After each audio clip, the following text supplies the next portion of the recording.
And you two. I really can't deal with that lady.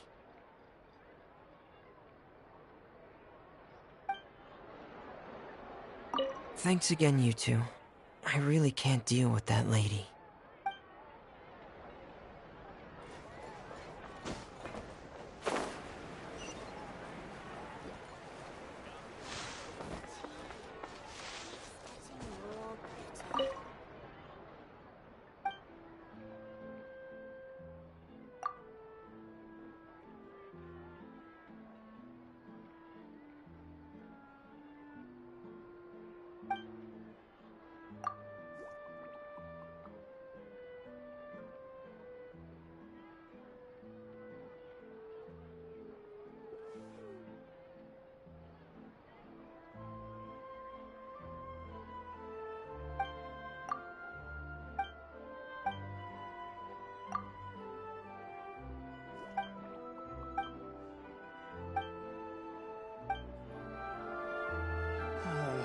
Looks like no more free coffee.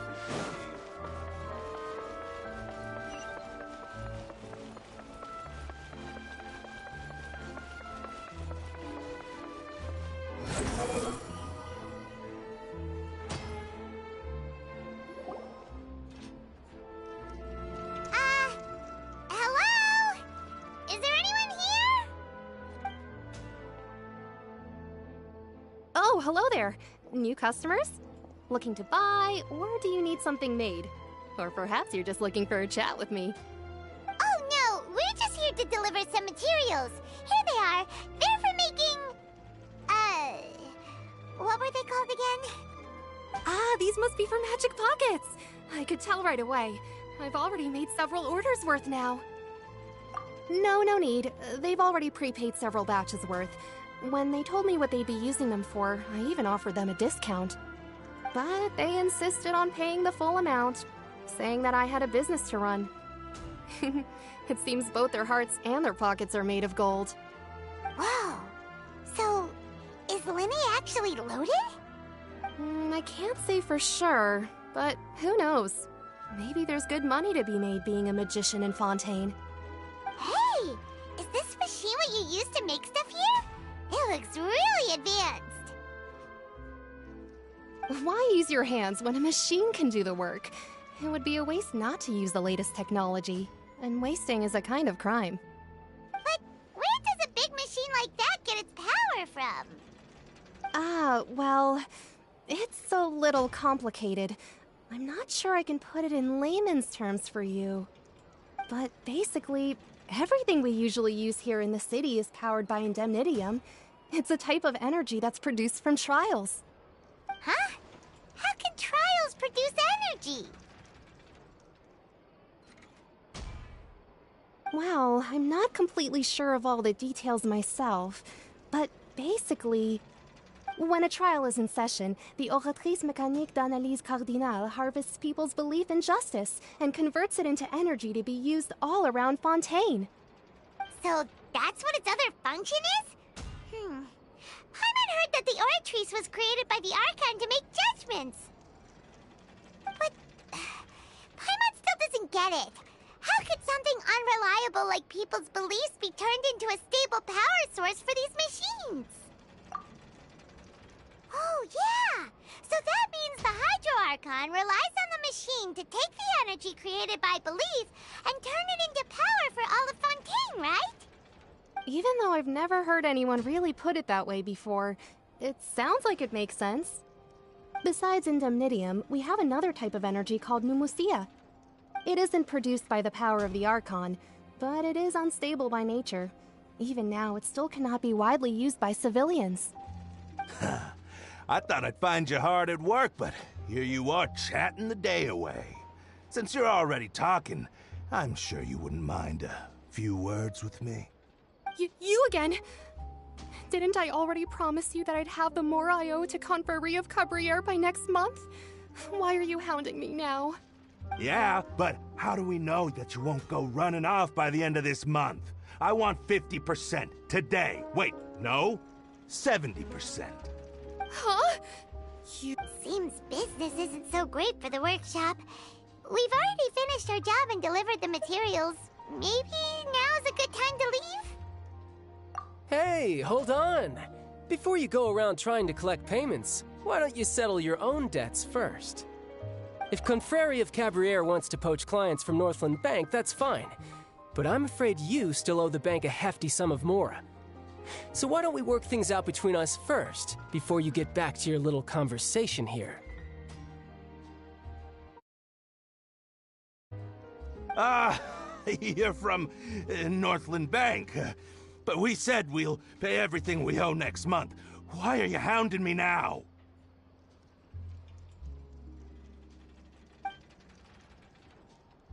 Traveler, Paimon! I didn't think I'd run into you here in Fontaine. What are the chances? We're surprised to see you too! What are you doing here in Fontaine? You didn't want to stay in Snezhnaya?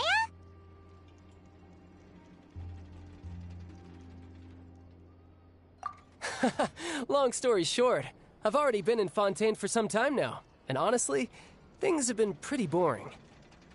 But it seems that fate brought our paths together today. Not only will I have some good friends here now, but ones who always seem to find trouble. Either way you look at it, it seems things are going to get a lot more interesting now. Pretty sure we'd want to avoid anything that you'd find interesting. Besides, our trip here has gone pretty well so far. Right, Traveler?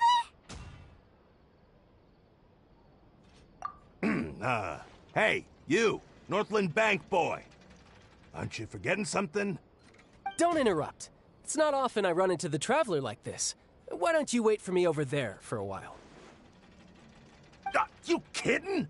Aren't you the one looking for us? You really expect us to sit and twiddle our thumbs while you catch up with your friends? Listen to me, boy. If you want your mora, fine. Why don't you come and take it?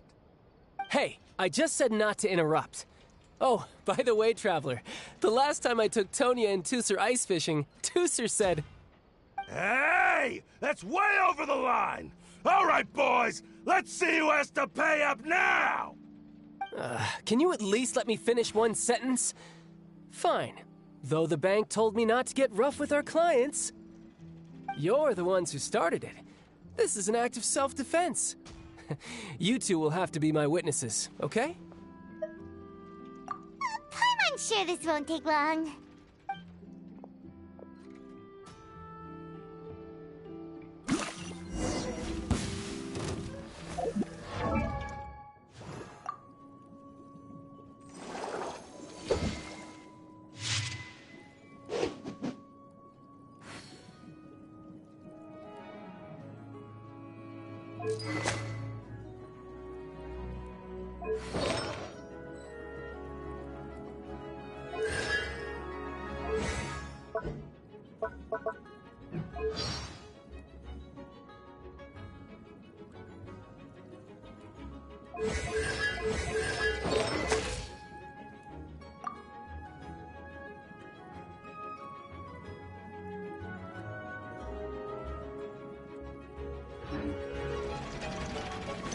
No time to lose.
Brace yourself! This is gonna hurt!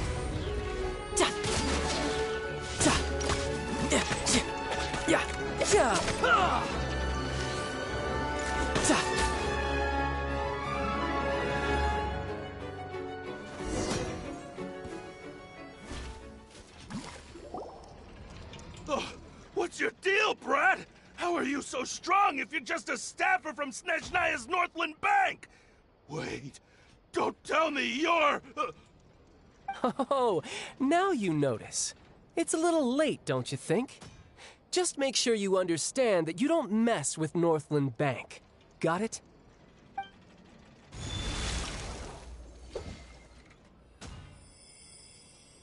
Huh? Now's my chance!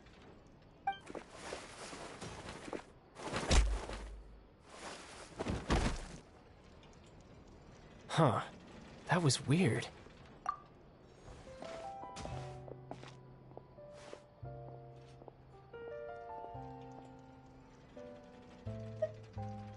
I'm not sure. It's as if I suddenly lost control of my hydro powers when I needed them. Maybe there's something wrong with my vision? Strange. How could that happen? First time Paimon's ever heard of someone losing control of their vision. Never mind. It doesn't matter. If I want to stay sharp, I shouldn't be relying too much on my vision anyway. Besides, I always have my delusion in case I need it. So what are you doing in Fontaine, child? And don't say it's work for Northland Bank. Well, I guess it's because I've been in a bad mood lately. Huh? What kind of reason is that? Wait, since when do you feel down about anything? I don't know. Maybe I still have a lot to learn about myself. But recently, there seems to be some sort of restless power stirring inside of me. And I don't know why, but every now and then I feel like I'm in a terrible mood. Maybe you losing control of your vision just now is connected with that power you're feeling inside. That is a possibility.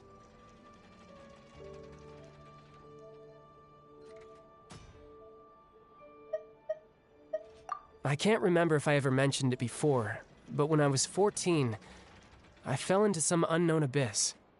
It was during that time I learned nearly all of my abilities. The one who took me under her wing and taught me was named Skirk. She was always quiet and very mysterious. Nobody knew where she came from or what she had been through, and she was always very strict when teaching me combat techniques. One time, I asked her why she was willing to take me on as an apprentice. From what I could make of her answer, it was because I had awakened it, and traces of it remained on me. She said that all my combat training would be useful in the future. But what is it? What did you awaken? She never explained that, but my guess is that it's related to a dream I saw when I had just fallen into that abyss. In my dream, I was in the deepest depths of the sea, and the boundless seabed was all around me. But in front of me appeared a whale that was so massive, I felt like I couldn't breathe. A whale? Oh, that sounds familiar! When we fought against you before, you summoned a huge whale that seemed to leap at us. Is that the one? That's just an abstract form of a whale that I create using my elemental powers. It takes that shape because the scene I dreamt of the whale has always been stuck in my mind. I'll never forget it. So you used the whale as inspiration for one of your moves? Huh. Seems a little twisted to Paimon. So why don't you just go ask your master? Maybe she knows the answer. You make it sound so easy. Ever since the incident I experienced there, I've never stopped searching for Master Skirk and that unknown abyss.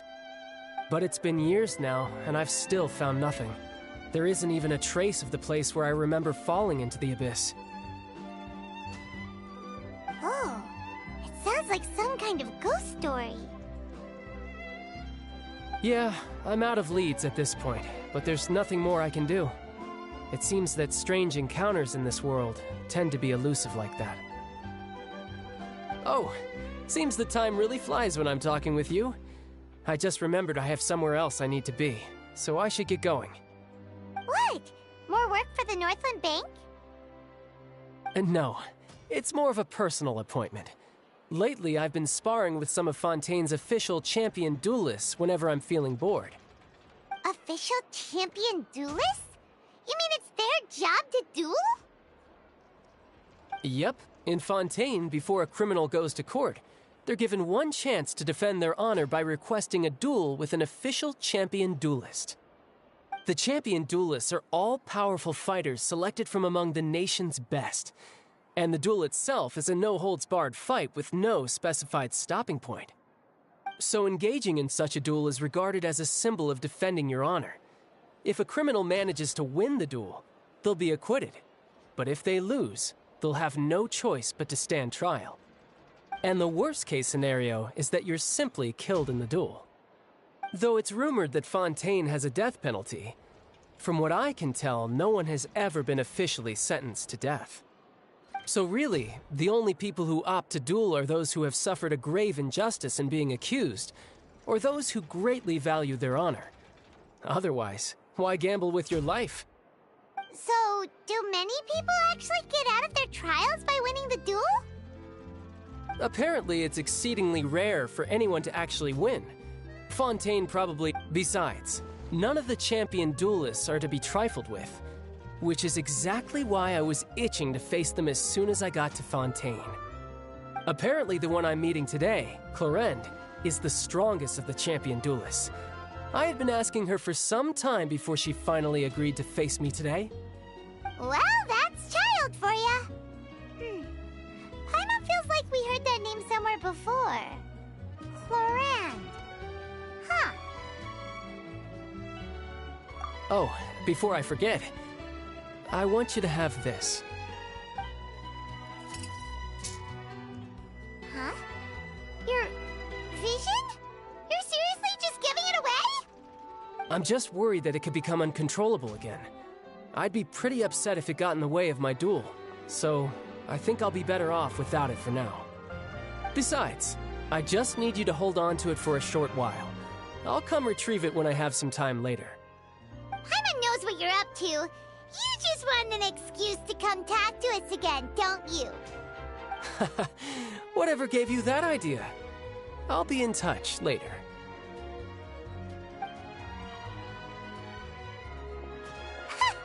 That sneaky guy. He said he's been feeling down lately, but he seemed the same as ever to Paimon. Well, seems we don't have much to do for now. We might as well walk around and see the city before Lenny's performance.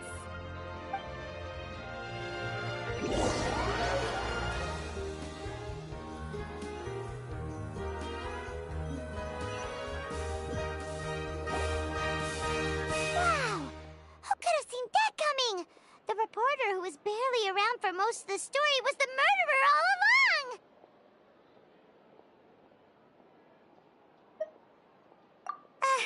Sorry. Paimon was just surprised, that's all. Whew. Paimon never saw that twist coming. The murder mystery novels here are amazing! The whodunits here in Fontaine are a lot different than the light novels you see from Yai Publishing House. Both have their merits, but Paimon thinks this style of novels are more, well, novel.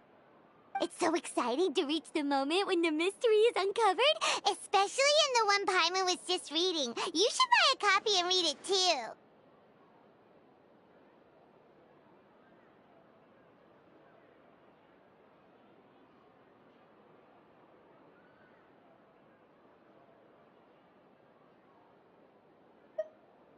Oh, sorry about that.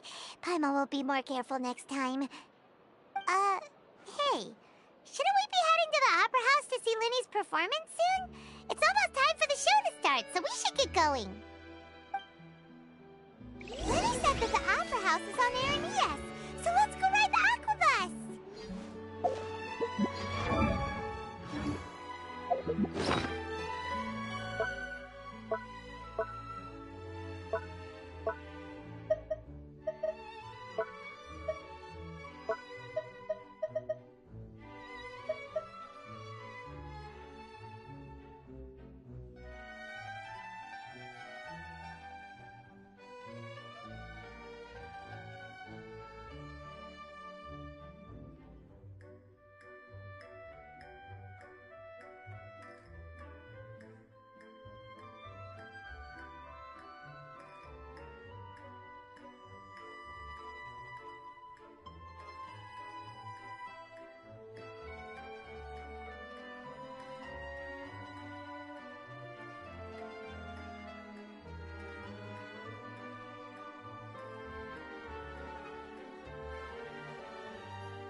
Too slow. Huh. Squall and Fury.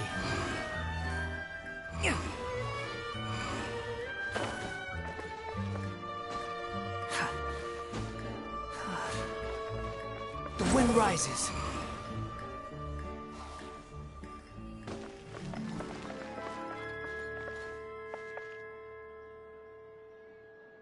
Squall and Fury.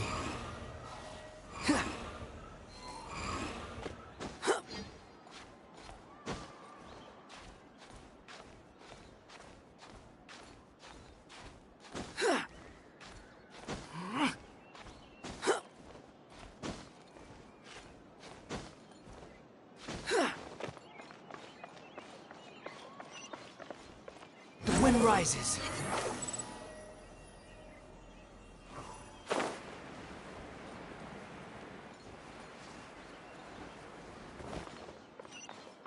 Squall and Fury.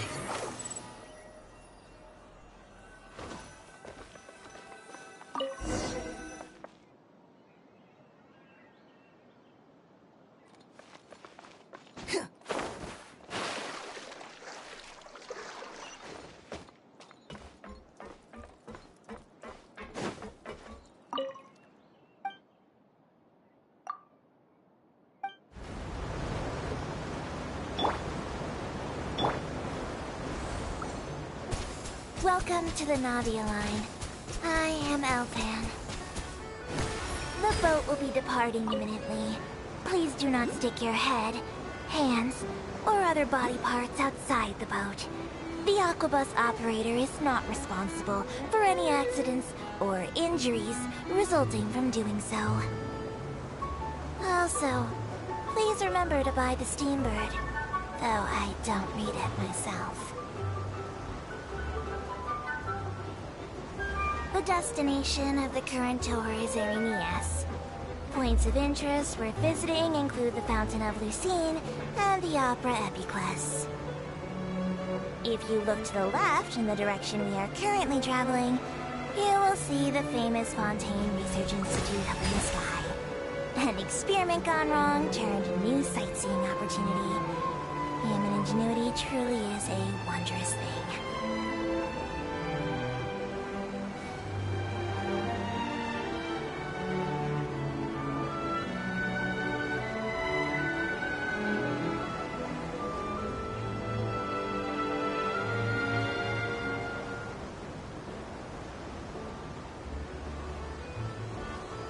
We are now approaching our final destination. Please be sure to bring all your personal belongings with you as you disembark. Even though I will take any forgotten items to the Lost and Found, the paperwork is rather annoying, as Melusine hands are not suitable for grasping pens. Please be careful when disembarking. It has been my honor to be your tour guide this trip. Thank you.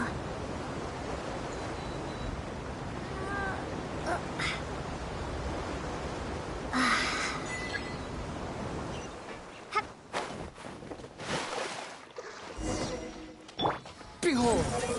Upon the gale.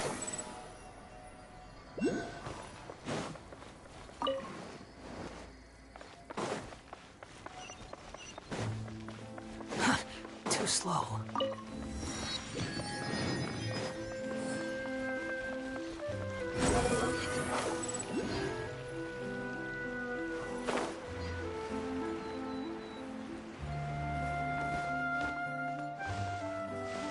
Quit following me.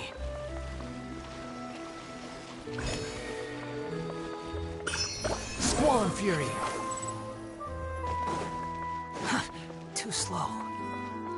Hup, hup.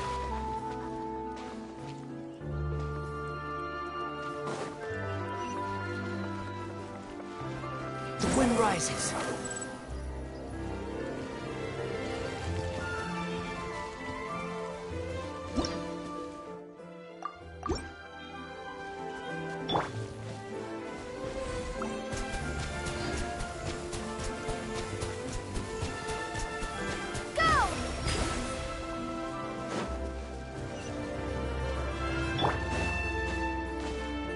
Behold!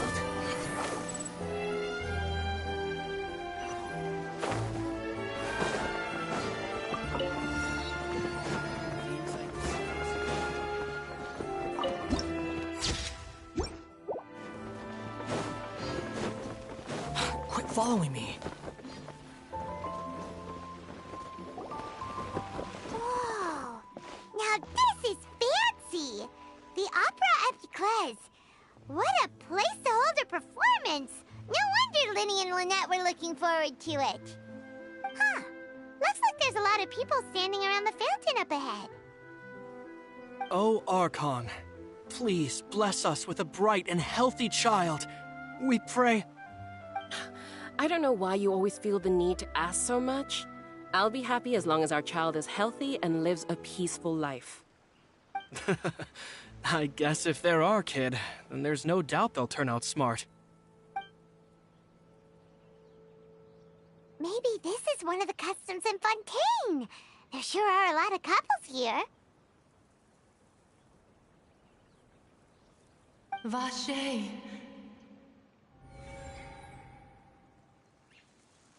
What's wrong?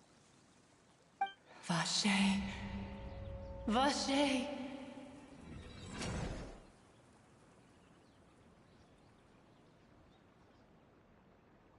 No, Paimon didn't say anything. Are you hearing things? Welcome to the Fountain of Lucine. All the water flowing through Fontaine converges here. It's customary for newlyweds to come here and wish for children.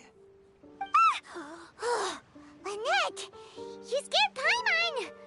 When did you get here? Lenny asked me to wait here for you, remember? Ah, right.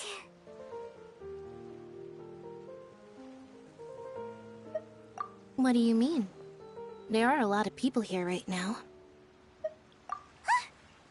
Hey, you're not trying to scare Paimon, are you? Besides, it's the middle of the day. It's not the time for eerie things. I see. I might be able to tell you something that could help explain the voice you heard. In fact, you might not be imagining things at all. I suspect that what you heard is a result of your hypersensitivity to the hydro element. Others in my family have had similar experiences. It's because of her sensitivity to the hydro element? But what would hearing a voice have to do with elemental power? When do you cry, Paimon? Wait, what? What does that have to do with anything? Just answer me. When do you cry?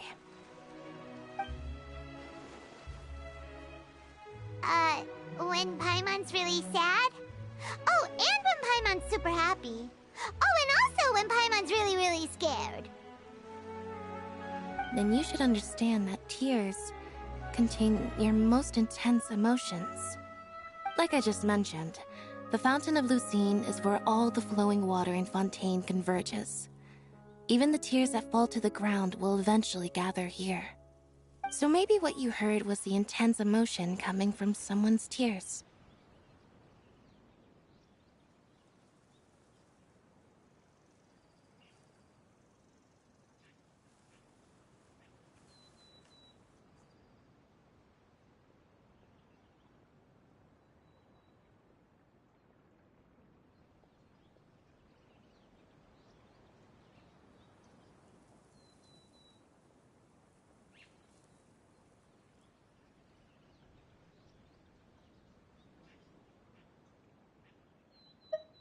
So, what did the voice say? Huh. If you were hearing their emotions, then Paimon wonders what happened to them. Rather than worrying about them, we should worry about my brother first. Don't let that calm look of his fool you. He tends to get pretty nervous just before a performance. So chatting with Linny might help him relax a little before he goes on stage. Oh, right. That makes sense. Let's go in and see Linny.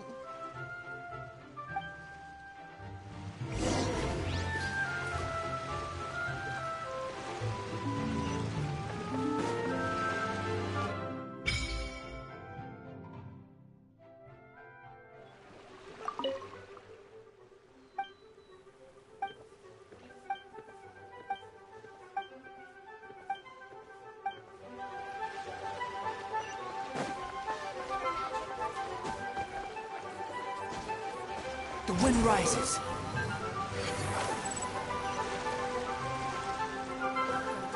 brain outlines your fate.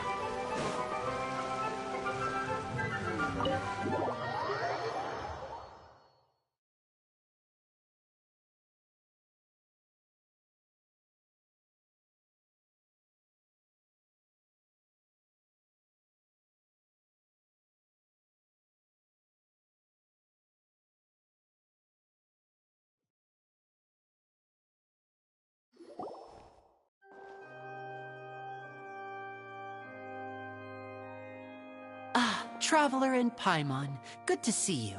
I knew you two would come. Are you kidding? We wouldn't miss it for the world! We've been looking forward to it! I can tell, judging by how early you've arrived. But you're actually right on time. The audience still hasn't started entering the venue yet, which means now is the perfect chance for us to take you to the best seats in the house. Wait just a moment. I'll fetch the tickets.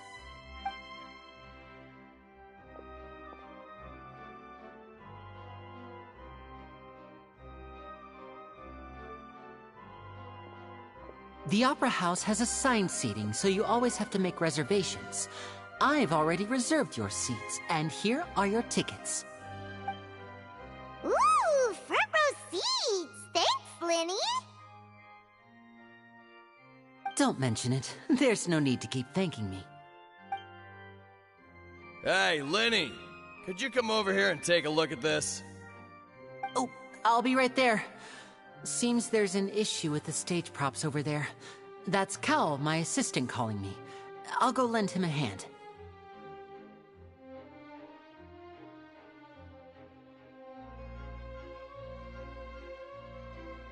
Yeah, we'll just go to our seats. You go ahead, Linny.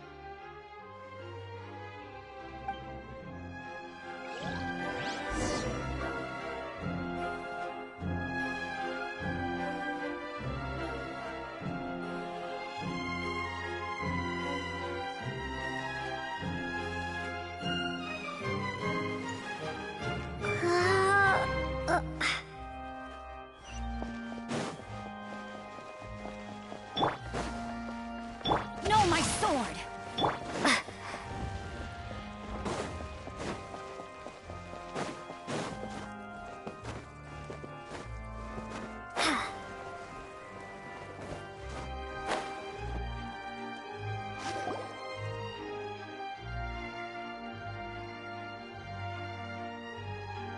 Oh, these should be our seats. Come on, let's sit down.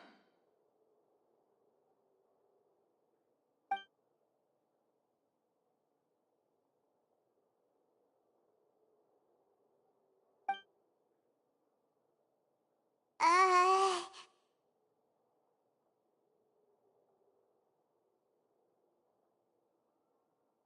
Uh...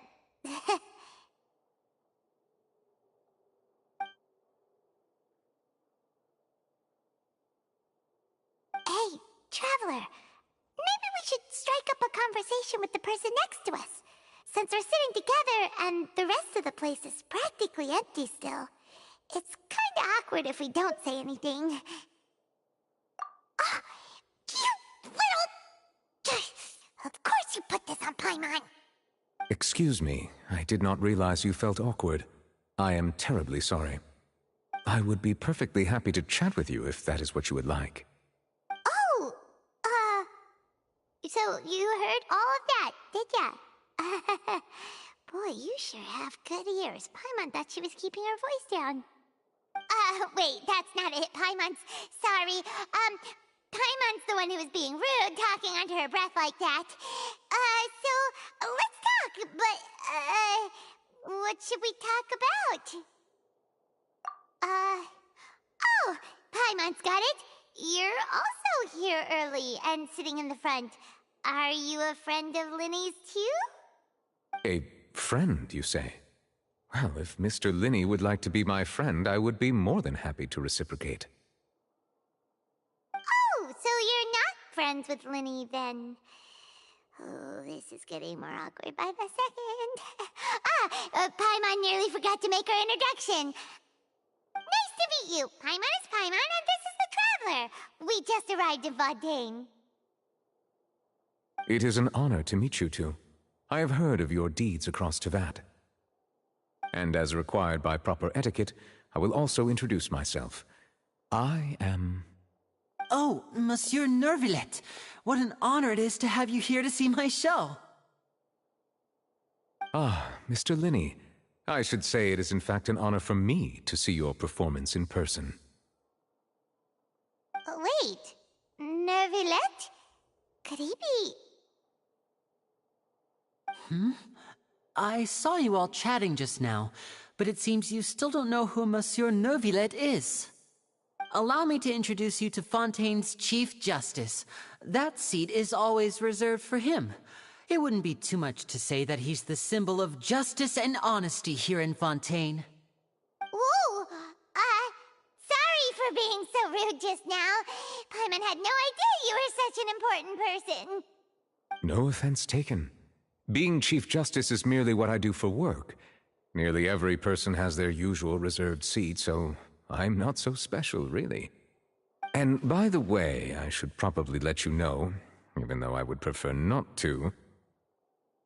There's someone sitting up there in the VIP seats that has been striking a pose for quite a while now. I believe she is trying to give you a most elegant and impressive first impression. So I think you should take notice of her sooner rather than later. Otherwise, she may become flustered.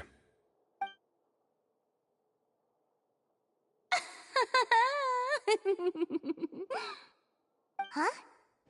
Oh, it's Farina, the Hydro Archon. Huh. She sure has a smug and satisfied look on her face.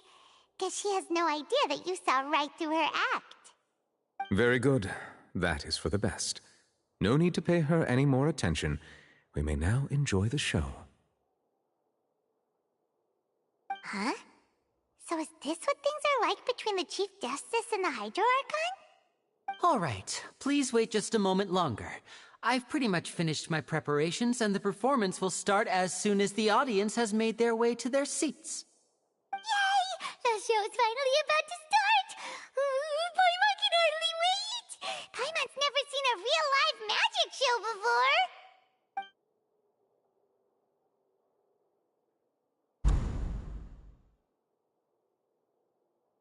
Ooh! They're dimming the lights! The show must be starting!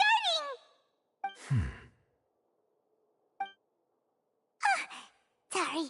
Paimon will try to stay quiet. Welcome, one and all, to the Opera Epiclese. I am the star of today's show, Linny. And over here is my sister, Lynette, who will be working as my wonderful assistant. Please, let's give her a warm welcome.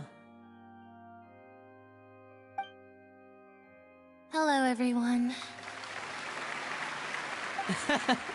I know she may seem to be a little sleepy right now, but that's just a sign that she's nervous. Whatever. Now, some of you may be thinking, two vision holders who can freely manipulate elemental powers performing magic is not true magic at all. So, I would like to take a moment to assure you that elemental powers will have nothing to do with what you will witness on the stage today.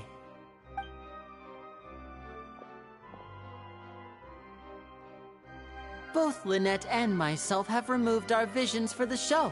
That way, even the gods won't be able to help us. Oh, good point. That's what makes the show real magic. Now, without further ado, let the show begin. Lynette will now exit the stage to make some preparations. I know you might miss her, but don't worry. She'll be coming right back on stage momentarily. Perhaps in an unexpected way. I'm sure she'll be stealing the spotlight soon enough. Oh, and before I forget, there's one more thing I should say. You never know what can happen in the blink of an eye.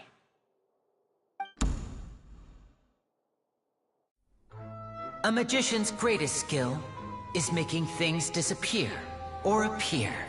The possibilities are endless.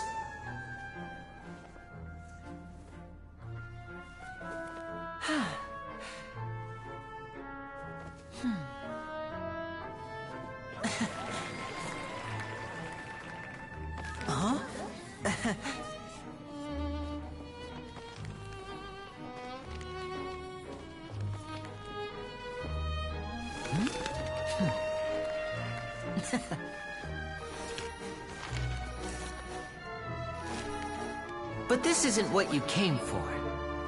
These little tricks, you've seen them all before. So it's time for something truly extraordinary, don't you think? This one's a little tricky.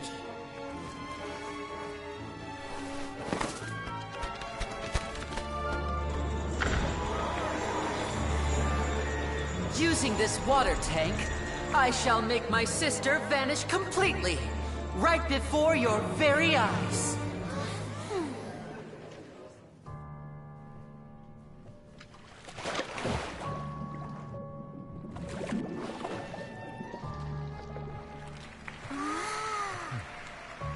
It's actually quite simple. She'll just turn into air bubbles and float right out of the top.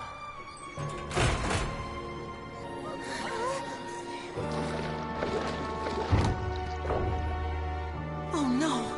I told them to check all the props carefully. With the lid on, even air can't escape. An amateur magician would be getting very nervous right around now. Luckily, it's me on stage, so let me show you what a true virtuoso can do.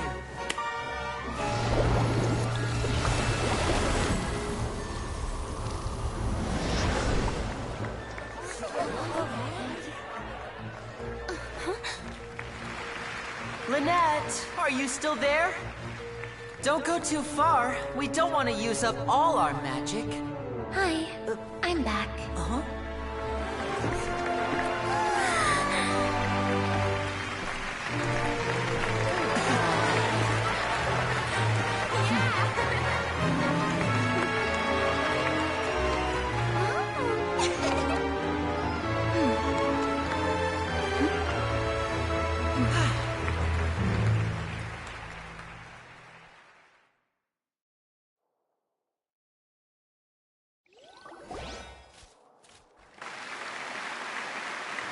Whoa! What in the world just happened? How did he do that? Paimon didn't see him do anything! Wasn't Lynette inside the water tank? How did she disappear and then reappear out of nowhere?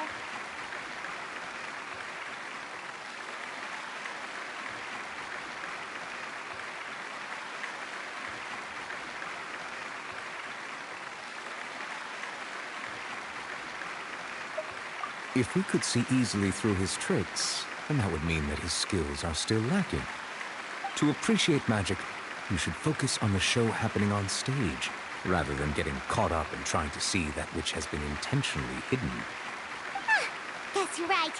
Paimon couldn't believe her eyes when Lynette reappeared. Amazing! Thank you everyone. I'm glad you enjoyed that performance. But our magical journey has only just begun. I've prepared even more astonishing surprises for everyone here. The magic of transformation and disappearance can go far beyond what you've just seen. I'm sure many of you are thinking that escaping the water tank was impressive enough. But Lynette is still my assistant after all. In which case, I have ample time to make all necessary preparations. So, for my next trick, I will require the participation of one lucky audience member. Please, if my assistants could bring out the magical boxes now. There are 2 boxes, and only 2 boxes. One is here, and one is there in the aisle among the audience. I'm sure many of our clever audience members have already guessed our next magic trick. A swap! Our lucky audience member and I will each enter a magic box. After 1 minute, we will each emerge from the opposite box. Now please, everyone pay very close attention to the box you see here. Don't give me any chance to make a move. Wow! How's he gonna do this? Hey, do you think this is all magic tricks, or does Lenny have actual superpowers? The lucky audience member will be generated by this random number selector. It selects numbers entirely at random. Even I don't know who will be chosen to participate. Now then, let's begin. Let me see. Oh, row 7, seat 3. Congratulations! You now have the chance to experience magic firsthand for an entire minute. Please, come forward. My assistant will take you beside the magic box. I'm sorry, it might be a little cramped inside, but no need to feel nervous. We've carefully arranged everything for you to be as comfortable as possible. You don't need to do anything, but no matter what strange things may happen, don't come out of the box. If the magic is interrupted, who knows where you might end up? You might even find yourself in the Fortress of Meropide. Oh, okay. All right. Before I enter the magic box, there is one more thing I need to ask the audience to do. Could you all give me a countdown? Like this. 60, 59, 58. Just keep counting down. You can go a little faster or slower if you like. I won't be able to see anything in the pitch-black box, so I'll be relying on your voices to know when time is up. Oh, and no tricks now. If you quickly count from 60 in just 30 seconds, then I'll be in a tough spot. Ooh! Paimon kinda wants to count faster after hearing him say that!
No, that won't do.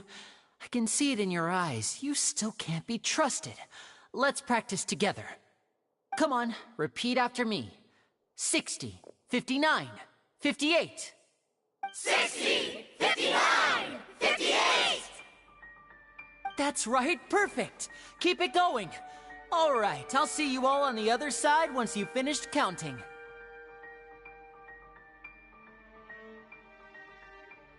54, 53, 52?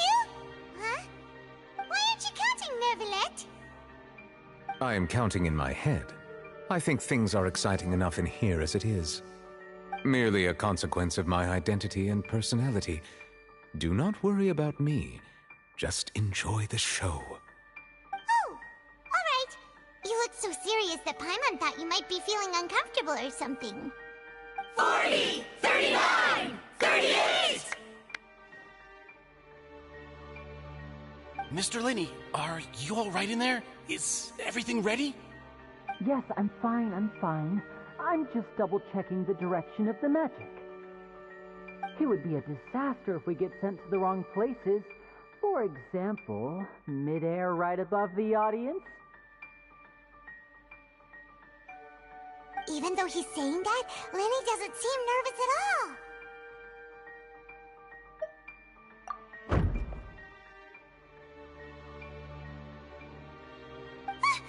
What was that noise? Did you hear it too?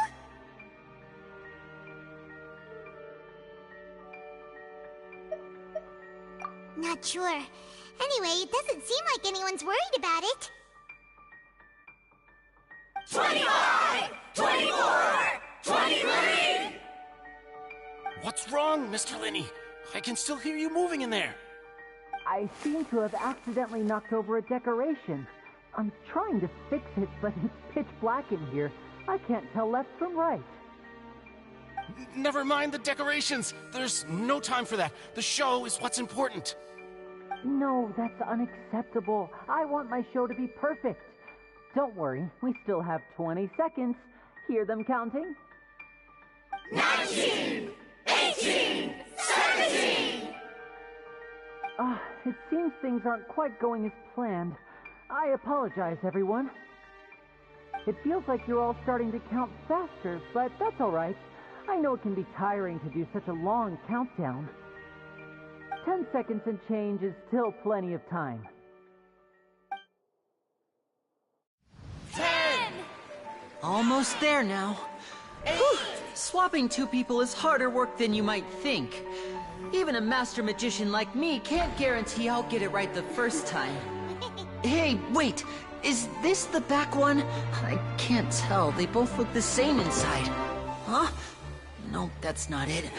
I'll try again. 7! Hey, slow down! Honestly! 5! 4! 3! Whoops! That doesn't count! 0!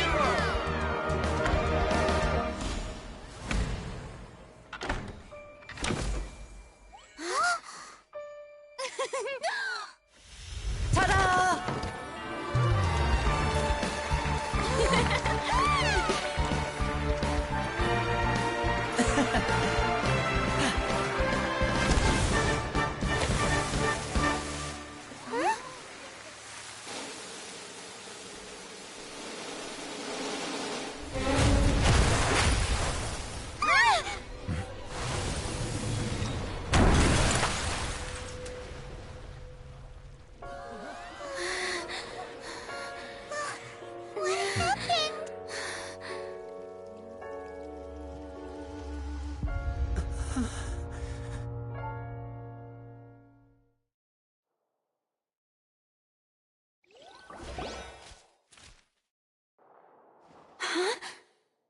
Is this part of the show?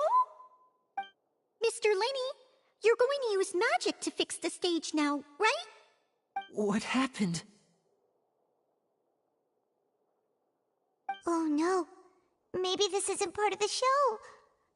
The girl was still in that box, right? This performance is over. Medical staff with me. Guards, secure the scene and detain all the performers. Seal the exits. No one is allowed in or out at this time. Yes, that's right. If this was just an accident, then we must investigate the cause. But if this was all part of some scheme, then those accountable will not escape the judgment of the God of Justice! No need to be alarmed, you two. We'll get to the bottom of this soon enough.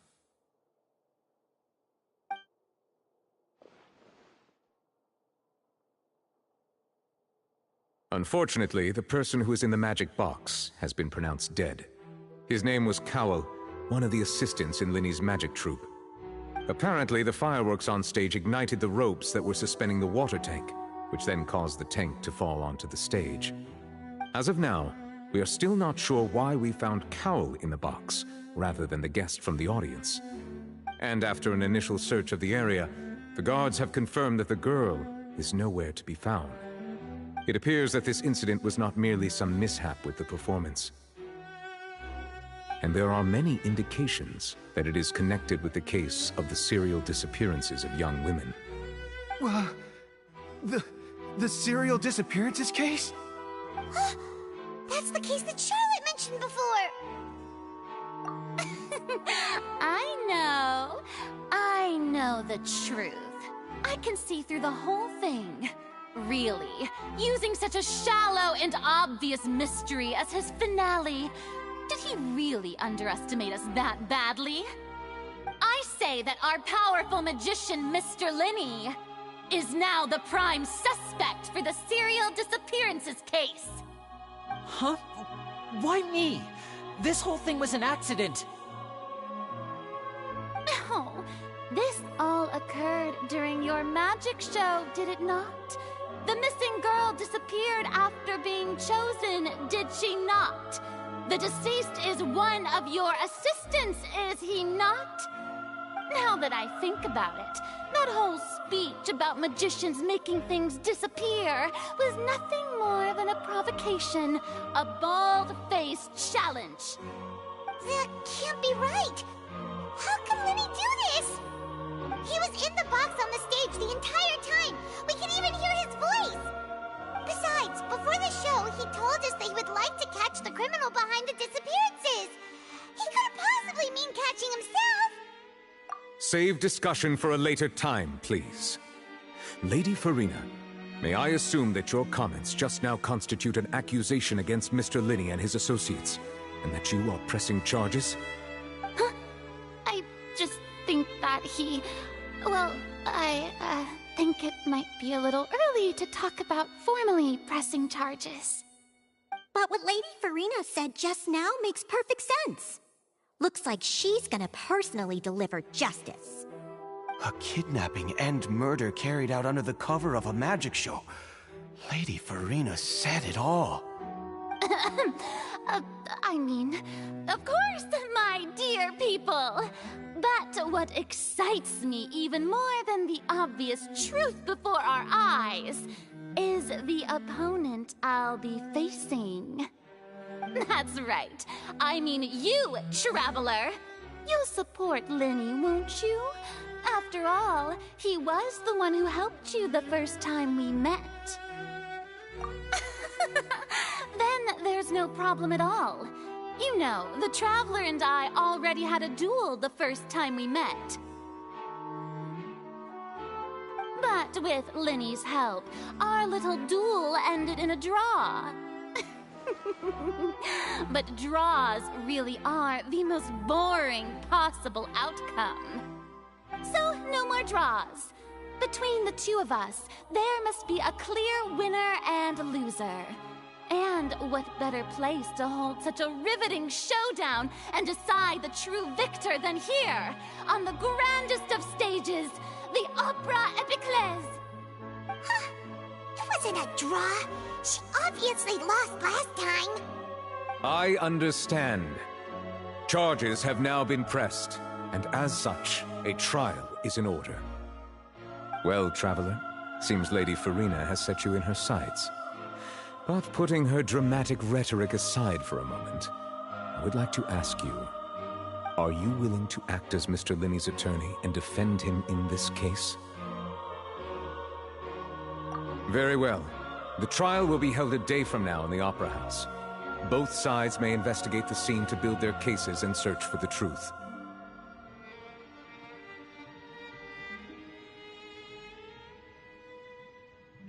Linney and his troupe are all potential suspects, and shall remain within the Opera House. The audience may begin to leave in an orderly fashion once they have been cleared by the guards. A day isn't that long. Let's see what kind of case this big-shot Outlander can build in such a short amount of time. I'm really quite looking forward to hearing it.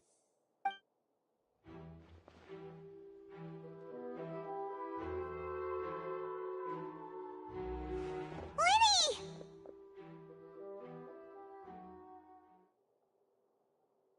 Sorry about everything that happened just now. Were you frightened? Of course! Who wouldn't be scared after witnessing an accident like that? Yeah, I'm a little shaken up myself. How could this happen? And poor Cal. I know you already claimed that you would defend me, but now it's just us talking. Tell me, do you think I could possibly be the murderer? Good to hear. Thank you so much for trusting me. I'm sure everyone sees me as the biggest suspect at this point. But, if you ask me, the whole thing is mysteries layered upon mysteries, such that all that's left is confusion. I don't know whether what happened there on the stage was purely an accident or not, and I don't know why poor Cal was in the box. As for how that girl chosen from the audience could suddenly disappear, I'm afraid I don't have any answers either. If someone tampered with my performance, then we need to figure out what they did. Even a skilled and knowledgeable magician like myself couldn't pull all that off in just 1 minute.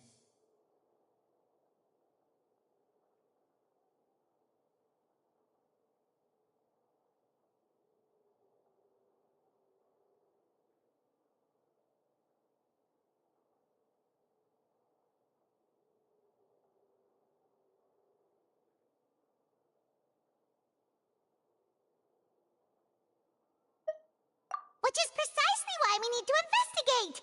As this book says, the impossible could not have happened. Whatever happened must have been that which is possible. Paimon bought them when we were reading at the bookshop in the city earlier. Pretty cool, huh? Don't worry, Paimon used her own savings to buy them. It wasn't from our travel funds. I think they look cute on you, Paimon. You have good taste, Lynette! That's the right attitude. Feeling depressed isn't going to help me now. I need to get back to my normal self. But with the guards watching our every move, it's going to be especially difficult for Lynette and I to prove our own innocence. Good thing you agreed to be our attorneys. Thanks for that. We'll be counting on you. Yes, thank you so much.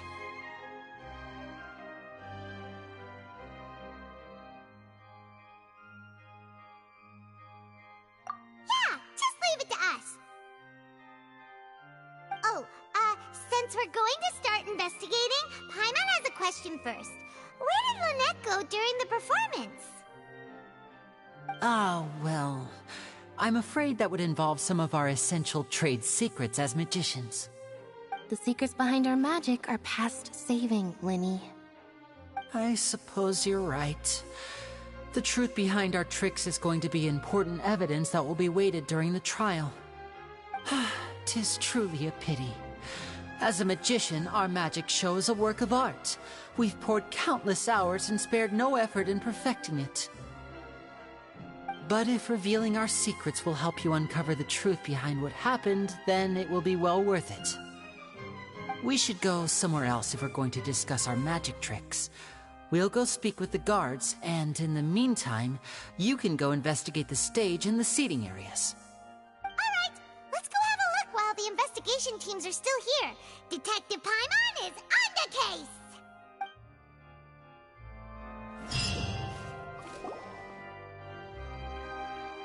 Hello, officer. How's the investigation going? I see. You must be the traveler that Lady Farina mentioned. Listen, I'll be perfectly honest with you. I'd avoid getting mixed up in this whirlpool of a mess if I were you. Huh? What do you mean? Come with me and you'll see. The deceased is one of Linny's assistants, named Cal. Even though he hadn't joined the troupe long, he was hardworking and everyone generally liked him. The assistants are usually in charge of setting up and inspecting the props, as well as assisting with the show and keeping the crowd engaged. As you probably saw when you were in the audience, the water tank suddenly fell and smashed the box with Cowl inside it. This is the real mystery. We've already searched the scene and were unable to find any traces of the girl. However, if you look carefully, the box was positioned directly under the water tank. The ropes holding the tank were then burned by the pyrotechnics on stage, causing them to snap.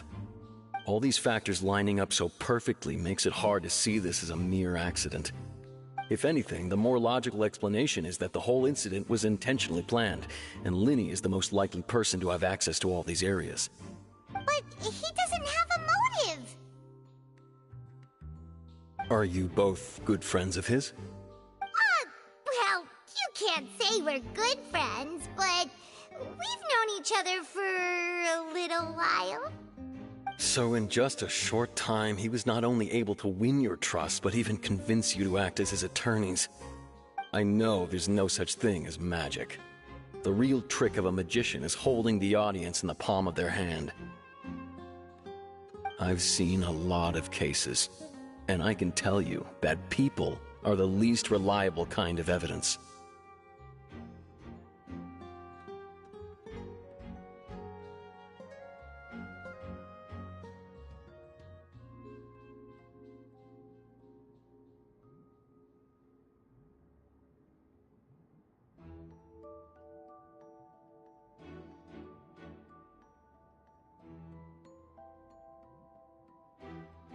Sorry, I tend to be pretty straightforward. Just know that I'm warning you for your own good. Anyway, you may investigate the scene of the crime yourselves if you're curious. Who knows, maybe you'll be able to come up with some new evidence.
Why would it be him?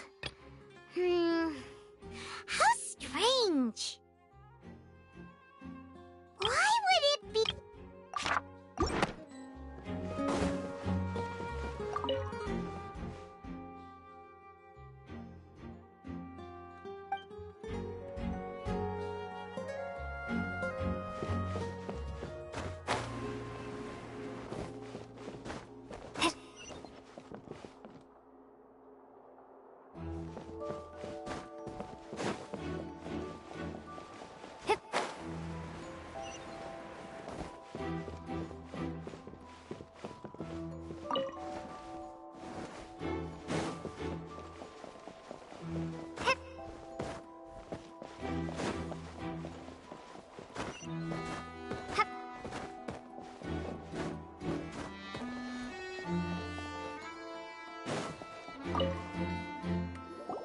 I see that you're investigating the area.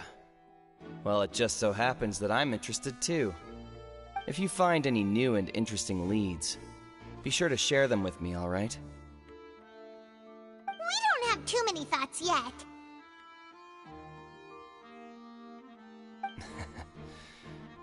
Then why don't I tell you my hypothesis first? The way I see it. And I'll start it with that loud thud. The thud? Oh, you mean the sound that happened during the countdown? Yes, exactly. It wasn't terribly loud, but I suspect that most people heard it. It's just that everyone was awaiting the results of Linny's trick with bated breath, so no one paid it much mind. But now that the incident has happened, the thud has become an important clue. That makes sense. So, what do you make of it? I'm of the opinion that it may have been the sound of Linny's accomplice, Lynette perhaps, jumping atop the water tank or something like that. And when the pyrotechnics went off, she cut the rope, sending the water tank crashing down. But wasn't the noise we heard too loud for that? Perhaps the balance wasn't right, leading to a particularly rough landing. Oh, that's true. I suppose I must reconsider. That does remind Paimon, though. What was with that sound?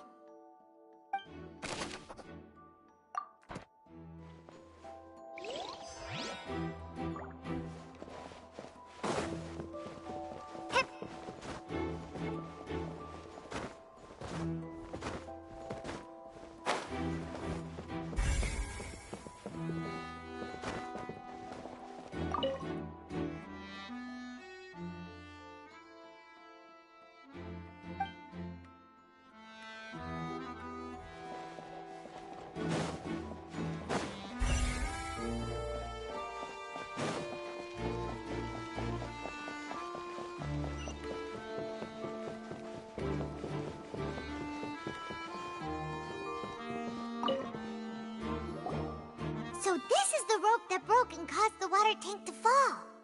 The rope looks pretty durable. How can it be burned through so quickly by fireworks? Why are you suddenly so serious, Traveler?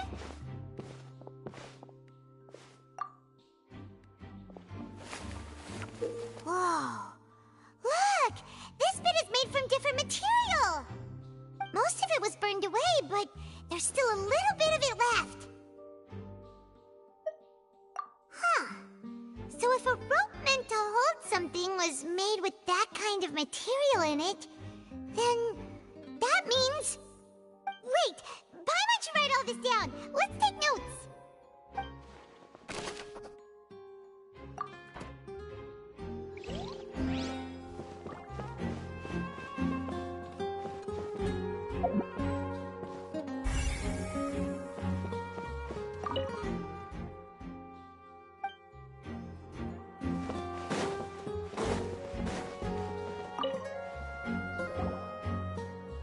The investigation team has some new findings.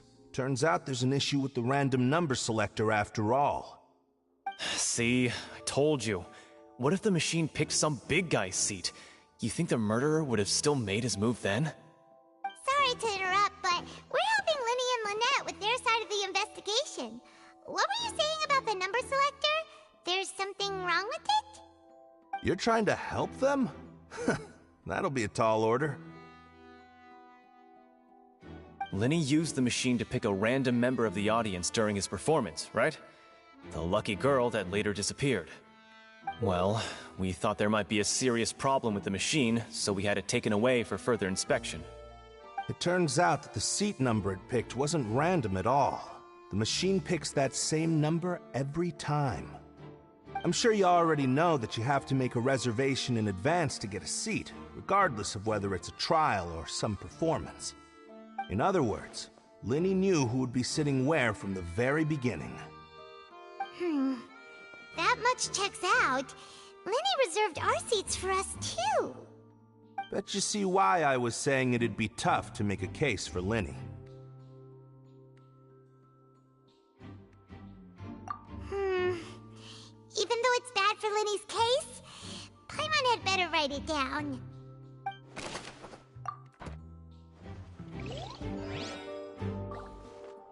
Whoever the murderer... People need... This rope was obviously tampered with. Whoever the murderer was, they must have made preparations well beforehand. This rope was obviously tampered with. People needed to register and reserve a seat for the show. That, combined with this number selector, could allow you to pick a young lady instead of some old fogey. Why would it be him? We all heard that noise, didn't we?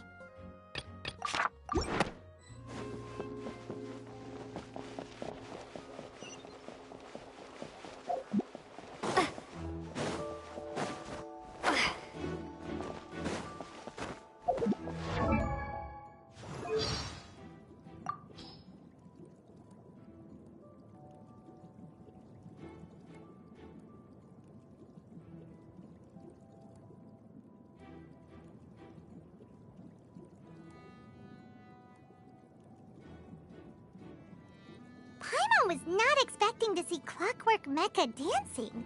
As dangerous as it is to get too close to them, it sure is nice to watch them from a distance. Imagine if they had ones that could sing and play musical instruments too! That'd be really cool. Then you'd just need some mecha for the audience. And you'd have a show by mecha for mecha.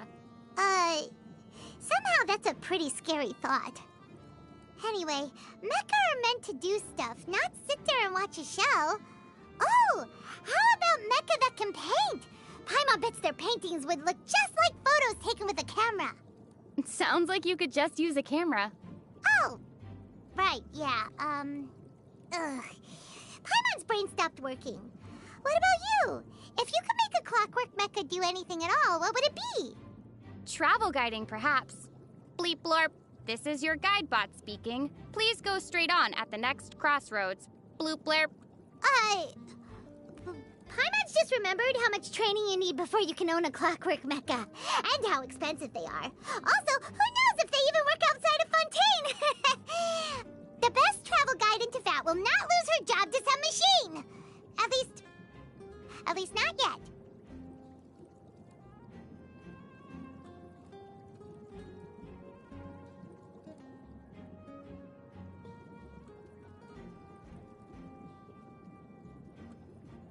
There always seems to be people throwing Mora into the fountain on Aranias.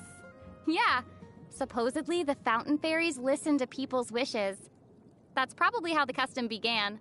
Huh. So even fountain fairies need Mora? Whoa. They must be living the dream! All they need to do is find a fountain to live in and they're all set! No need to work, just sit back and wait for people to literally throw Mora to you! I don't think that's quite how it works. You have to grant wishes, remember? Oh, okay, well. Oh, young traveler, your wishes have been heard. Which lost sword is it that you seek? The dull blade or the silver sword? They both look like trash, to be honest. Just choose one! Oh, fair maiden of the fountain, neither of these swords is mine, and neither do I desire. For what I seek is my lost travel companion. Huh? You are a sneaky one, young traveler. Okay then, the fountain fairy shall grant your wish and become your best travel companion ever.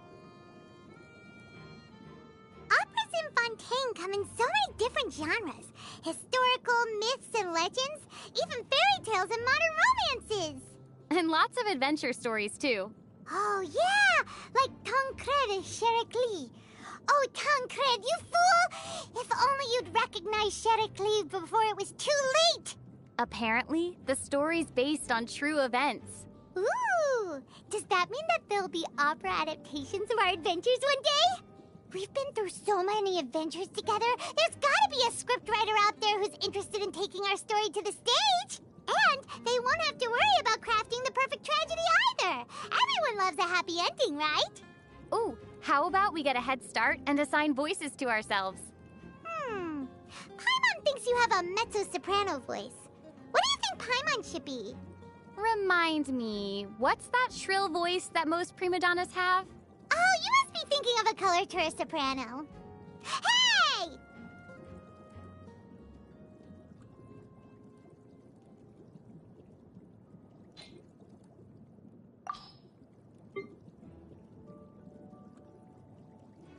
Ha! Go! Water jet! Nah! Wipe out! Bombs away!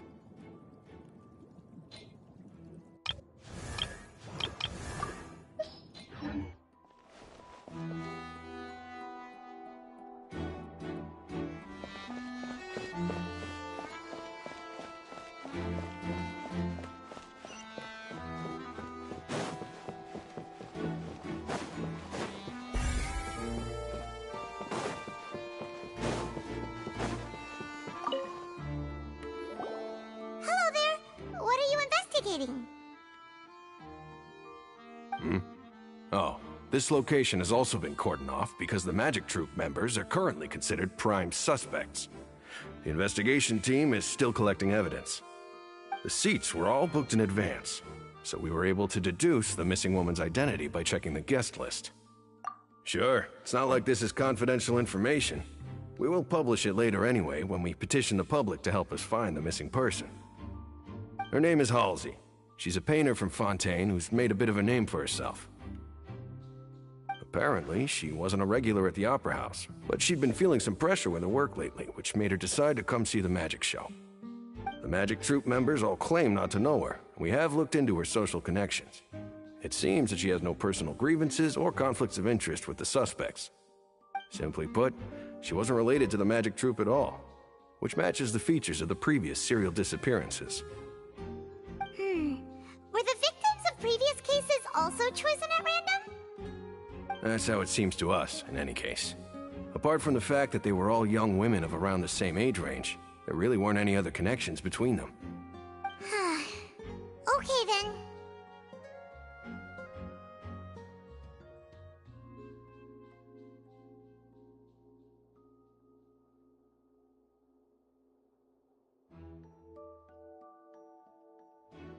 No need to be so formal. If you do happen to see the missing girl, please be sure to contact us. It is of utmost importance that we get to the bottom of these disappearances.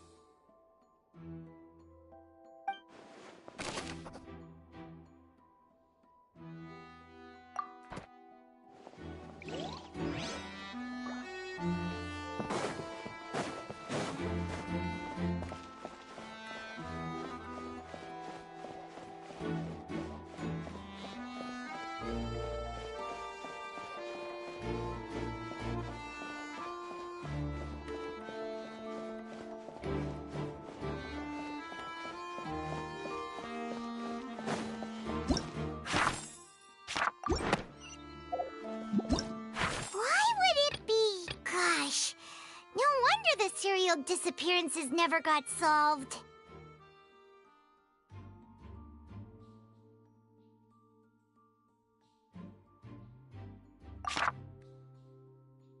Whoever the murder...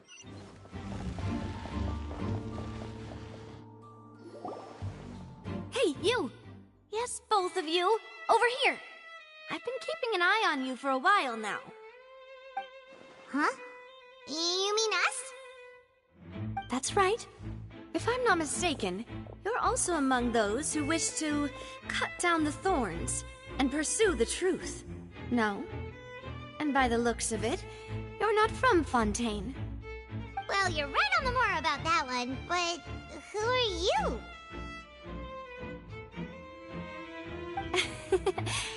Have you never heard of the Spina di Rosula?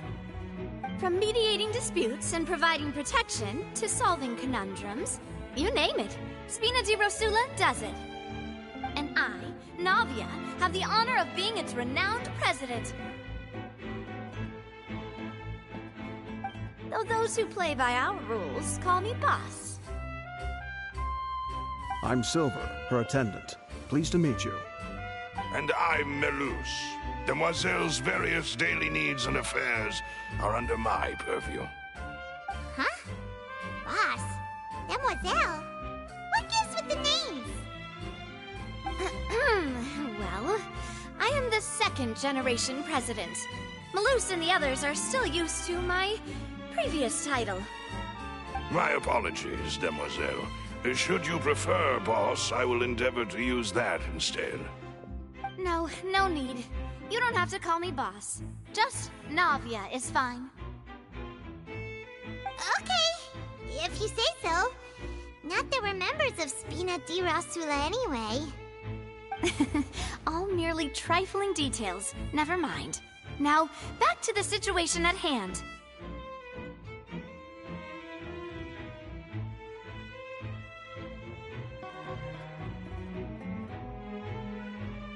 That's right. I've always kept an eye on the serial disappearance cases. My interest stems from a matter back from my father's time. Judging from the look of things, I find Linny an unlikely mastermind. Really? We think so too! That's why we're looking for clues now! But how did you come to that conclusion? Intuition, naturally. My unparalleled intuition. Farina sure was quick to point the finger at Linny without any decisive evidence whatsoever, wasn't she?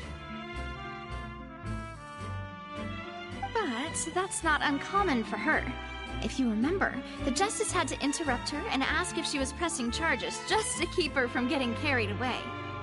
Anyway, a trial begins the moment someone levels charges. And, of course, there was no way Farina was going to back down in that situation. Sounds more like you just don't trust the Hydro Archon. Well, what's your opinion? I must admit that she can be interesting at times, but liking her doesn't mean that I'll blindly agree with her.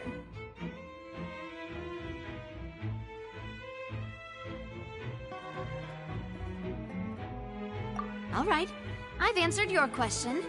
Now, it's time you answer mine. Wait a minute! Did that answer count? Well, I say it does. But don't worry, you won't hear any pointless questions from me. In your opinion, do you think it's right to treat a trial like it's an opera?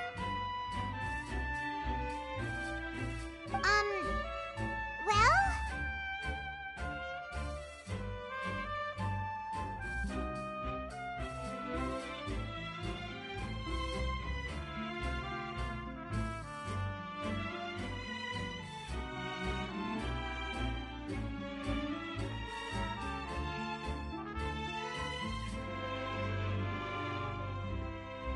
And why would that be?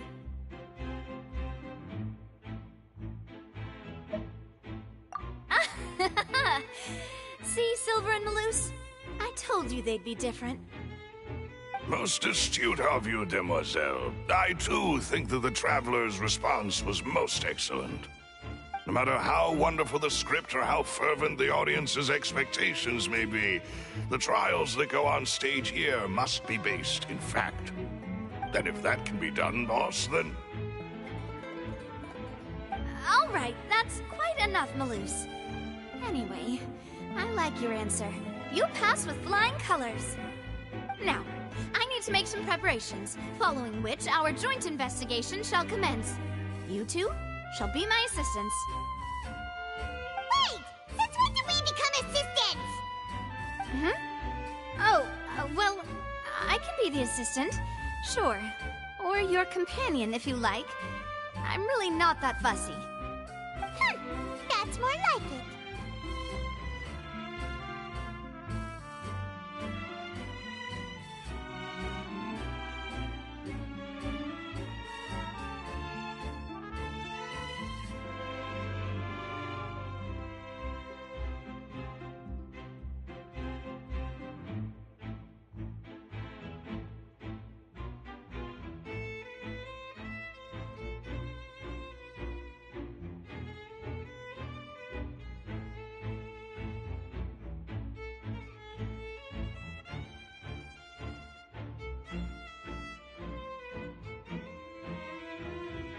Far be it from me to brag, but I believe that Demoiselle's intuition will be instrumental in uncovering the truth. You wish to save a friend from false accusations, and we wish to unravel the disappearances. In this sense, our goals are aligned. You have a point. You're quite the talker, aren't you, mister? And what about you over there? What do you think? You seem like you've got something on your mind. I have nothing to add. Oh, alrighty then. We'll be making some preparations first. Just be sure to let us know if they start revealing Linny's tricks. Thanks!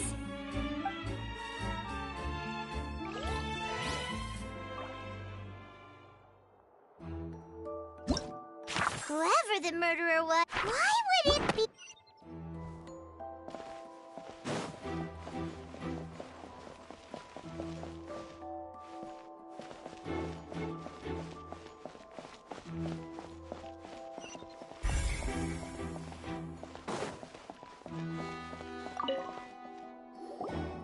Sorry, but no one can freely enter or exit the Opera House at the moment. If you wish to leave, you must register your identity with us first. No, we're not leaving. We're representing Linny and Lynette as attorneys, so we're investigating the case. Were you always guarding this entrance? Yes, after the Chief Justice gave the order, everyone coming in or out must undergo a strict inspection. So, the missing girl couldn't have left from here. At least, not from that point on.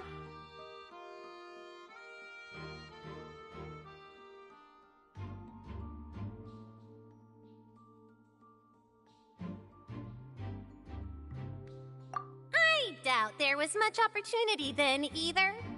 How can you be so sure, Well, because I was in charge of security near the entrance at that time. I couldn't see Linny's performance from here, which was quite a shame. Just my luck. But still, I did not abandon my post, and I stayed put no matter how loud the applause was. If someone had so much as even approached the door, I would have noticed it, let alone if they had tried to leave. We Melusines are good at that sort of thing, you know. So, it's safe to say the girl couldn't have left through here. Alright, thank you for your help. This'll be useful info.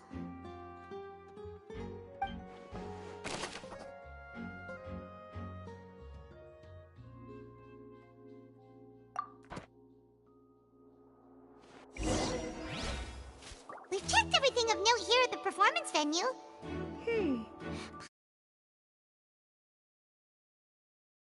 Let's go see, shall we? Ooh, things are getting interesting, huh? We're about to see how magic is made.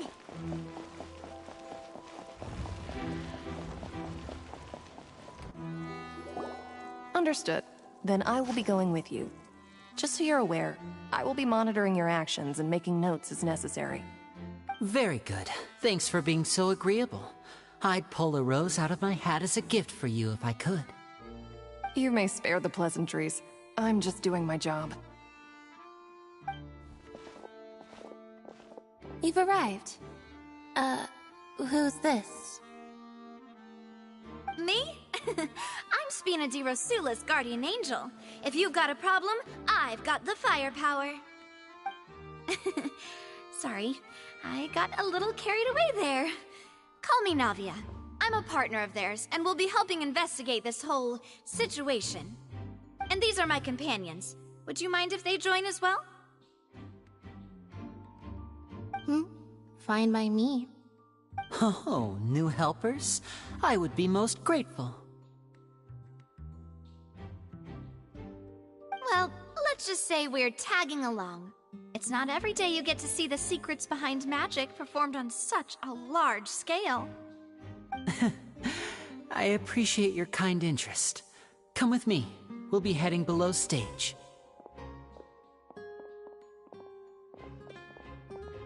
Huh? Below stage? Yes, a world of secrets is hidden beneath this magic box, prepared specifically for this switcheroo trick. But before I reveal everything, you should have a look first. Notice anything strange here?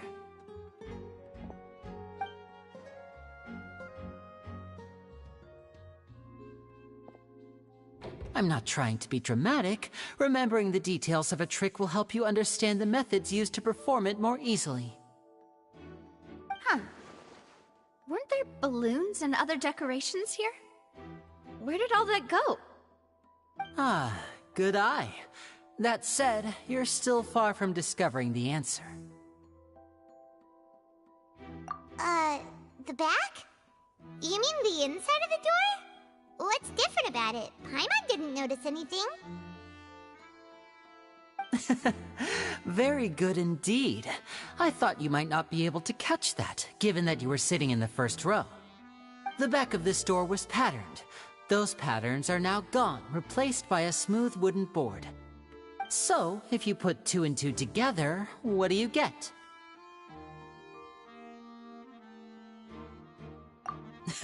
Exactly. All right, let's go. I'll tell you how it works as we head down.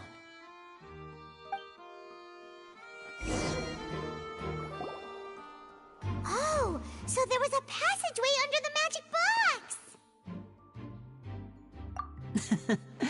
I knew you'd figure out most of it as soon as you saw this place. The 2 magic boxes are positioned right above the 2 entrances of the tunnel. See this flatbed trolley? The box with the lucky audience member in it would be shuttled over to the other side using the trolley. This trolley can raise and lower and even rotate, ensuring that the box will face in the right direction. I see. So that's the purpose of the box inside another box. Precisely. The inner box would descend after the audience member was put inside and be moved along the trolley, all while the outer box would remain on stage as if nothing had ever changed. So that's how you did it! Once the box was lowered, the trolley would store some energy through this device here, with which it would complete the rest of the steps. The audience member would only be able to feel some slight movements in the dark, and by the time she walked out, she would already be back on stage. Right! You were talking that whole time, and you even came out for a moment near the end! Ah, yes. A phonograph operated by Lynette was used to achieve that effect. My assistant and I had already scripted our conversation beforehand. When the countdown began, I had already gone to the opposite box via a tunnel using that ladder. And what about Lynette? Where was she? I was in the mezzanine space in the back of the box. Oh, interesting! That's how we were able to coordinate Linny's lines with the assistant. And, by the way, I was the one who walked out of the box at the end. I mean, we are twins. All it takes is a change of clothes and no one can tell who's who. And that's my favorite part of this trick. Only Lynette and I can perform it. So that's how it all worked! Wow! Every detail you revealed was more amazing than the last!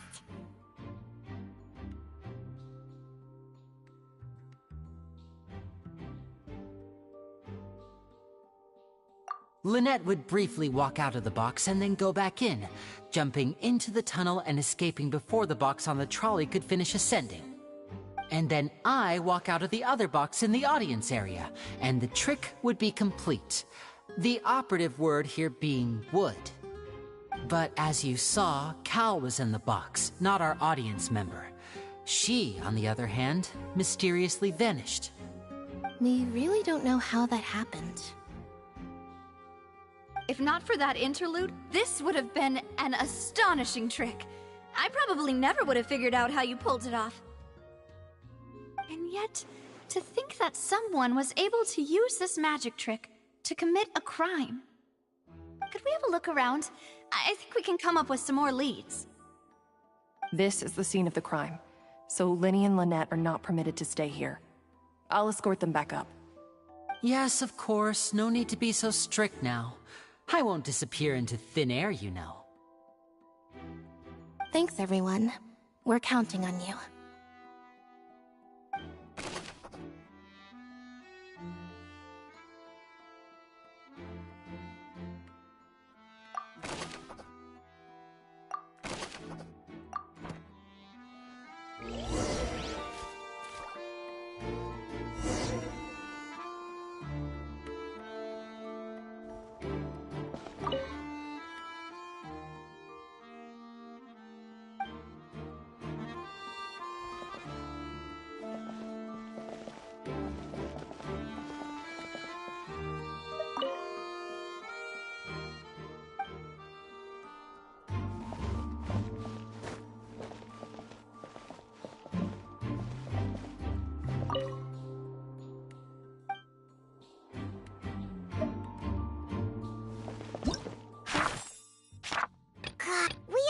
performance would not have been visible from where the doors were guarded.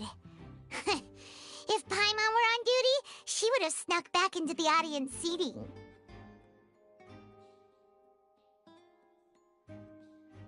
Well, there was no chance Paimon could have seen that the box had 2 layers.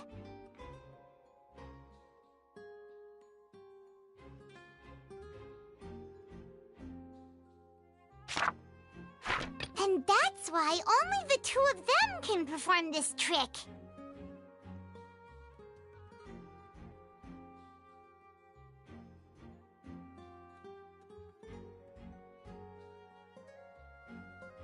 Digging a tunnel just for a magic trick?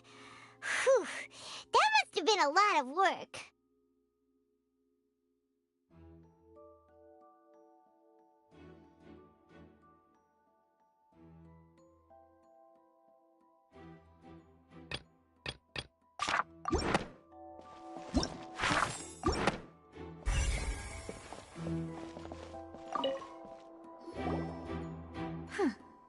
What's this? Looks like a hook tied to the end of a rope. Huh? There's all kinds of odds and ends here. Perhaps it was a prop for a different trick. But why would it have been left here? Whatever it is, let's make a note of it first.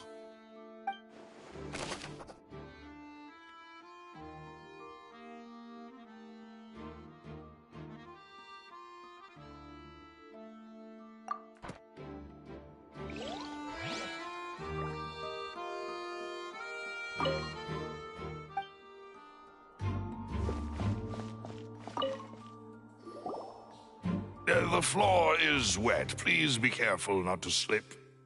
Speaking of which, why would there be water here?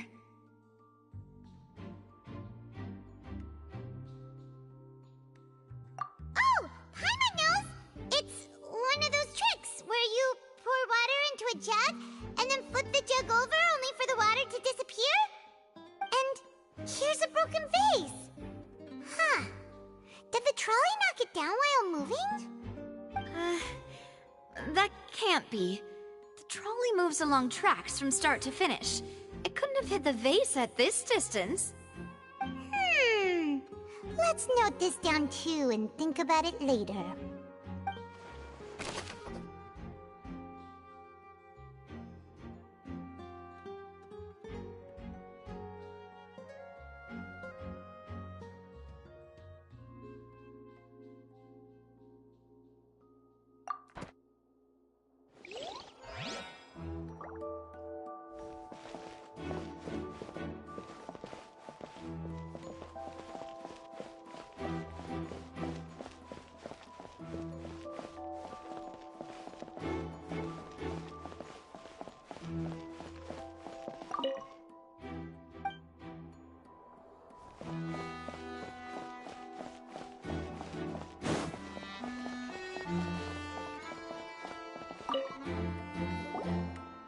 Oh, these are the clothes that the lady chosen from the audience was wearing, right?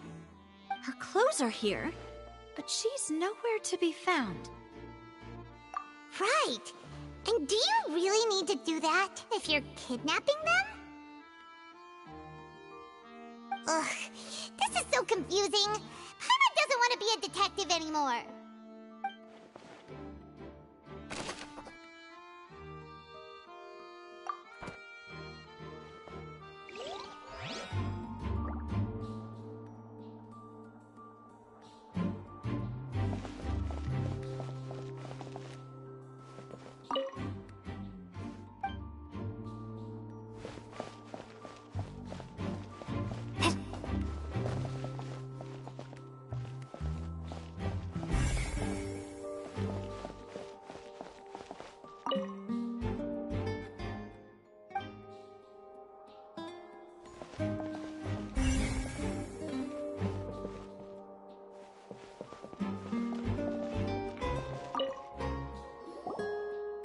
What is this place? It seems someone could fit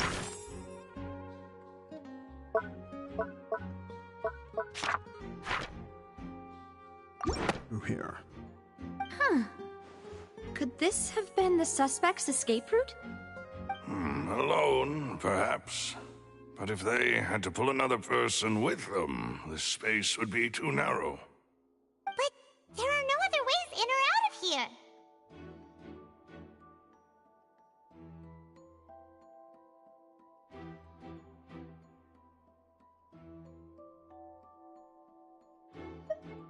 Oh, you're right! Let Paimon write that down.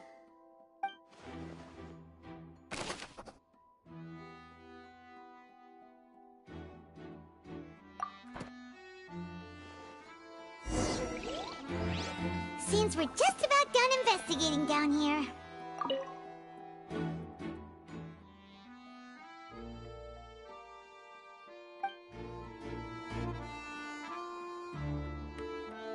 Yes.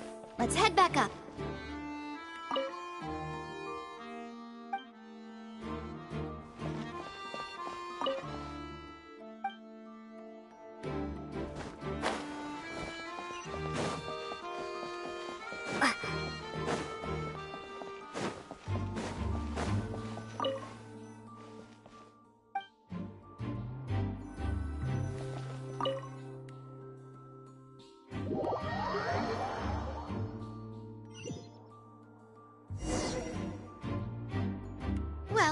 ascertain the state of the crime scene.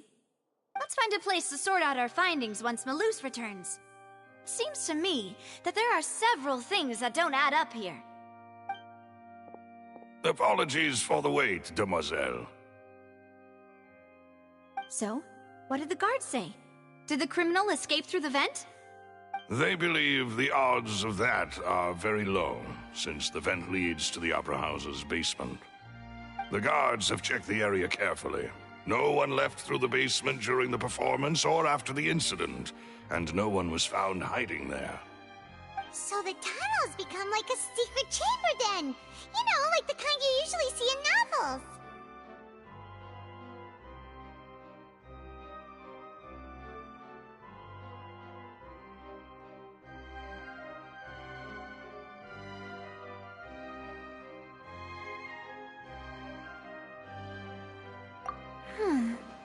The plot thickens. Halsey's disappearance and Cowell's death are both quite inexplicable. No wonder Farina was so confident in her accusation. All the current evidence points toward Linny and Lynette. In other words, the charges are very likely to be upheld unless we make some considerable progress. Charges and then trial. So if the charges are upheld, they'll announce a sentence? That's right. This is how a trial goes in the Opera House. During the proceedings, the Chief Justice and the Oratrice will hear statements from both sides.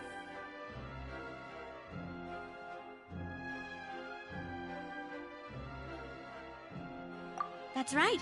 This is how indemnitium is produced. The statements from both sides, the defenses from attorneys, witness testimonies, and even the audience's emotions will all be projected on the Oratrice. To put it simply, it's as if the Oratrice has its own will, and is a judge in its own right. This also precludes any kind of favoritism on the part of the Chief Justice. Not that this has ever happened anyway.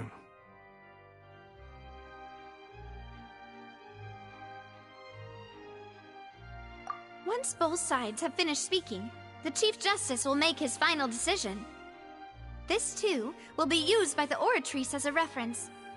Then, finally, the Oratrice will be consulted by officials. The result it returns is the will of justice itself. Huh? So that machine is the one that actually decides? Paimon thought Neuvillette called the shots. In practice, there is very little difference. Both have always come to the same judgment, which is why people have great faith in the Chief Justice. Ah, yes, the guards also asked me to convey that none of us will be allowed to leave this place before the trial. Huh? Why? Because we've chosen to act as the twins' proxies. That makes us persons related to the case. They're concerned that we might be colluding with outside parties, or that we might find outside help to disrupt the case. And even if that were not so, it could prove problematic if we happen to spread key information about the case ahead of time. I'm ready to break out at any time. Whoa, whoa! There's no need for that! Paimon thinks they have a point. That said, are they providing food? Of course. I just hope you don't mind the lack of options. I'm afraid that catering to all tastes is not in the cards, nor is any guarantee of balanced nutrition. In that case, let's just sort out our findings together here. Pity. I was hoping to take you to try some of Fontaine's famous desserts, too. I mean, what better way to properly think through our findings than over some tea and sweets? Huh. Breaking out suddenly doesn't seem like such a bad idea after all.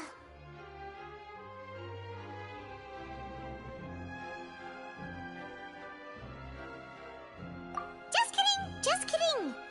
Paimon will still do her best, even if there are no snacks.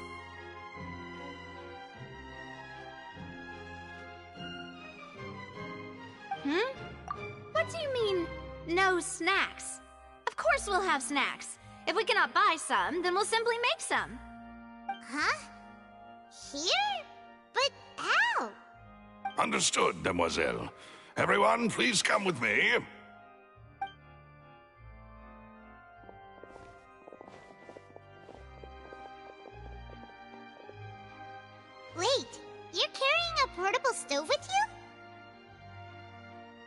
Yes, I must be prepared to meet the demoiselle's baking needs whenever the fancy strikes her. I have eggs, sugar, and almonds at the ready. Good work, you two. Then I'll get to it. Please sit tight for a moment. You'll get to taste my awesome snack soon enough. These three are quite the interesting group.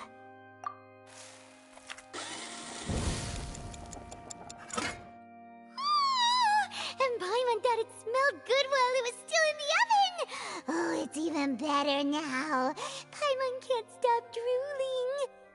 From the way you had these two guys carrying all that stuff around, Paimon thought you'd have them do more during the baking prep, but you ended up doing the entire thing by yourself! Beating the egg whites, grinding almonds, everything! I was applauding. And I was giving encouraging smiles. Paimon was just thinking, aren't you worried about getting your fancy dress dirty beating egg whites and baking like this? Well, I don't think it's carved in stone anywhere that fancy ladies can only play the piano. I just really enjoy making snacks.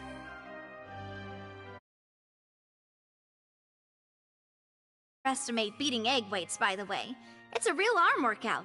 You also need to beat them to just the right consistency, or your mac. Anyway, give these a try. Fresh out of the oven. There's 3 for each of us.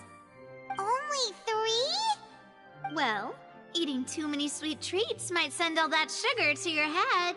You wouldn't be able to think clearly about the case on a sugar rush, would you? Tea is ready to be served as well. This is Demoiselle's favorite. Strong black tea with a floral fragrance that clears the mind. No need for concern. I'm merely doing as I should.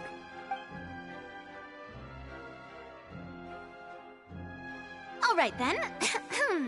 Down to business. However, we can assume that Linny and Lynette were not. The magician twins could have committed the crimes, of course, but they lack any logical motive. Exactly! Why would they do such a thing right when everyone was watching? The flower vase and the thud we heard during the performance could indicate some altercation between Halsey and the criminal in the tunnel, resulting in the shadow. Perhaps the criminal. Paimon thinks that makes sense. True, but. Huh. Could Halsey? That's right. And even if she had tampered with the setup, she would need to understand the entire trick to pull it off. Nor does she have any motive. From the sound of things, your macarons. What? Please don't worry about it. At my age, a few less sweets might actually be a good thing. No. Being greedy is one thing, but Paimon knows how to count. Besides, Paimon knows that if she ate too many, then others wouldn't have enough.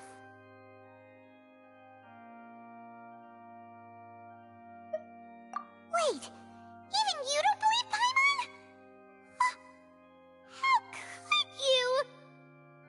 If Paimon ate those 2 extra macarons, then may they turn into stone in her stomach! All right, we get it. Maloose, set up the stove again. Huh? Making sure everyone gets 3 macarons. Exactly.